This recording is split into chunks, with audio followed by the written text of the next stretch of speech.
दोस्तों आज बात होने वाली है भारतीय रेल के साथ चल रहे छात्रों की नाराजगी के बारे में। आखिर क्यों बिहार और यूपी में छात्र पटरियों पर उतर आए हैं और रेलवे ने लिया है एक कठोर फैसला। रेलवे ने कुछ छात्रों को आजीवन यानी कि कुछ स्टूडेंट्स को कभी भी रेलवे में नौकरी न देने का ऐलान किया है। भाई इतना बड़ा फैसला आखिर क्यों? जानने के लिए बने रहिए मेरे साथ और नए दर्शकों से गुजारिश है चैनल को सब्सक्राइब जरूर कर ले। क्या है ये आरआरबी एनटीपीसी? क्योंकि दोस्तों मामला यहीं से शुरू होता है आरआरबी एनटीपीसी से।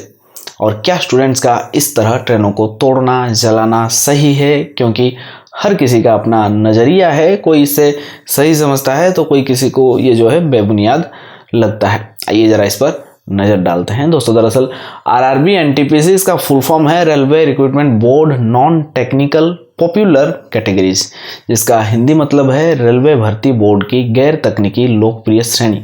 आरआरबी एनटीपीसी परीक्षा 2021 परिणाम के विरोध में स्टूडेंट्स ने बिहार और यूपी में विरोध प्रदर्शन किया है, जो कि मैं आगे चल के आपको विस्तार से बताने वाला हूं।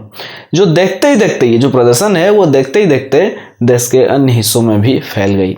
रेलवे ने स्टूडेंट्स से शांति बनाए रखने की अपील बार बार की, पर स्टूडेंट्स मानने को तैयार ही नहीं। दरअसल दोस्तों आरआरबी एनटीपीसी एग्जाम के रिजल्ट में धांधली का आरोप लगाते हुए स्टूडेंट्स ने बिहार बंद का ऐलान किया था। रिजल्ट 14 जनवरी को आया था। इसके 10 दिन बाद 24 जनवरी से छात्रों ने प्रदर्शन करना शुरू कर दिया और देखते ही देखते ये आंदोलन देश भर में फैल गया। स्टूडेंट्स के मुताबिक इस आंदोलन का जड़ एग्जाम में रिजल्ट की गड़बड़ी थी। 24 जनवरी से छात्रों ने प्रदर्शन करना शुरू किया था। प्रदर्शनकारी छात्रों ने यूपी बिहार में रेलवे की संपत्तियों को नुकसान पहुंचाया।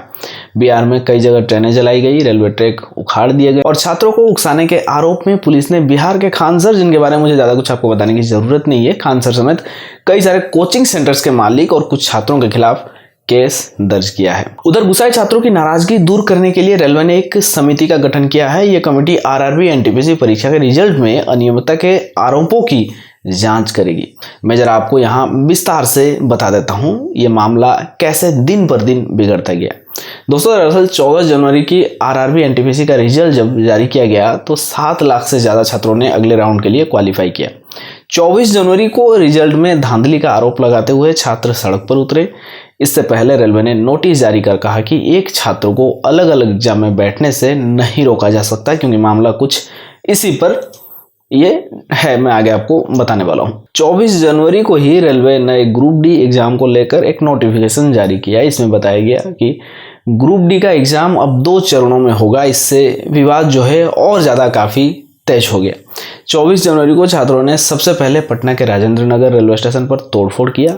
कई ट्रेनों को और यात्रियों को डेस्टिनेशन में पहुंचने में देर का सामना इसी वजह से करना पड़ा। देर रात छात्र जो है बड़ी मुश्किल से यहाँ से हटते हैं और अगले दिन यानी कि 25 जनवरी को प्रदर्शन और भी ज़्यादा तेज हो गया। हजारों छात्र सड़क पर उतरे, जगह जगह पुलिस से झड़प हुई। छात्रों ने रेलवे ट्रैक पर धरना दिया। 26 जनवरी को भी छात्रों ने अपना प्रदर्शन जो है जारी रखा। गया में ट्रेन की 3 बोगियों को आग के हवाले कर दिया गया, यानी कि बुरी तरह से जला दिया गया। हालांकि इसमें जो है कि कोई यात्री नहीं थे, खाली डिब्बे ये थे। और इसके बाद पुलिस पर पथराव भी हुआ और इसके बाद रेलवे ने एक कमेटी का गठन करने का ऐलान किया। शाम तक पुलिस ने खानसर समेत कोचिंग सेंटर्स के मालिकों और कुछ छात्रों के खिलाफ केस दर्ज किया। कोचिंग सेंटर के मालिकों पर ये मतलब छात्रों को भड़काने का आरोप जो है इन पर लगा था।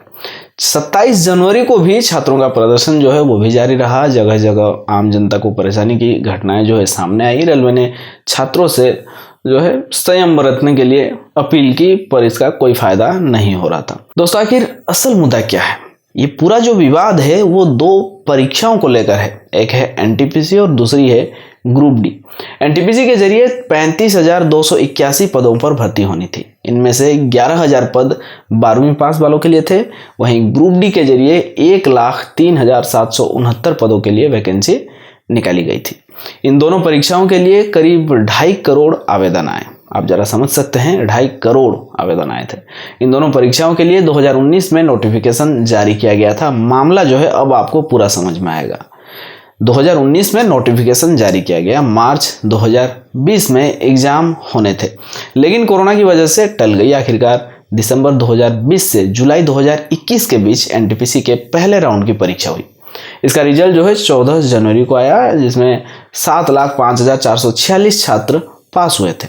रिजल्ट के मुताबिक जितने पद थे उससे 20 गुना ज्यादा छात्रों ने दूसरे राउंड के लिए क्वालिफाई किया। लेकिन छात्रों का यहाँ पे आरोप है दोस्तों कि रेलवे ने जो रिजल्ट जारी किया है उसमें छात्रों का नहीं बल्कि रोल नंबर चुने गए हैं, यानी कई पदों के लिए एक ही छात्र को चुना गया है।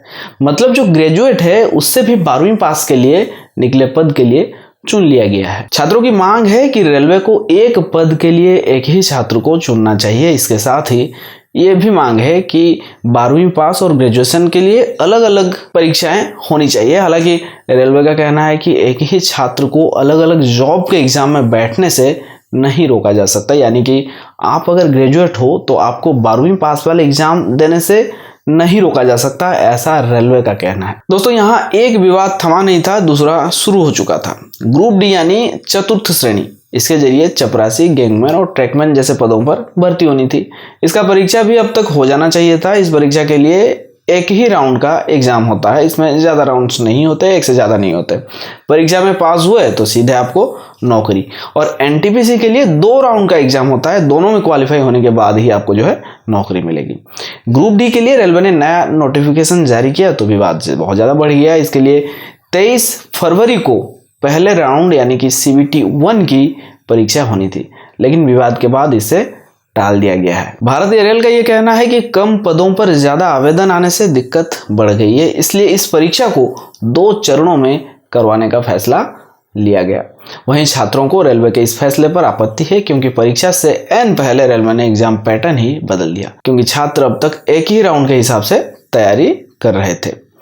अब आगे क्या होगा, क्या मतलब कुल मिला के जो यहाँ पे है फाइनल होने वाला है, तो दोस्तों मैं आपको बता दूं रेलवे ने एनटीपीसी CBT 2 और ग्रुप डी CBT 1 की परीक्षाओं को टाल दिया है। एनटीपीसी एग्जाम के रिजल्ट में अनियमितता की जांच के लिए एक हाई लेवल कमेटी का गठन किया गया है। छात्र अपनी शिकायत और सुझाव rrbcommittee@railnet.gov.in पर 16 फरवरी तक भेज सकते हैं। 4 मार्च तक कमेटी अपनी रिपोर्ट सौंपेगी। इसके बाद जो है एग्जाम कराने पर फैसला लिया जाएगा।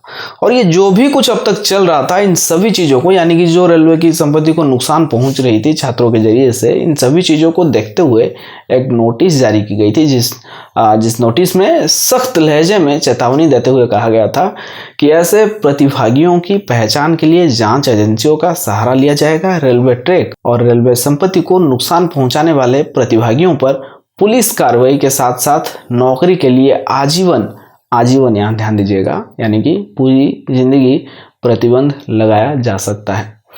दोस्तों मैंने आपको इस एपिसोड के जरिए से बहुत कुछ कह दिया, अब आपकी बारी है। कमेंट में आप अपना राय ज़रूर लिखें। फिलहाल मैं चलता हूँ, आप अपना ख्याल रखें। Take care, bye bye.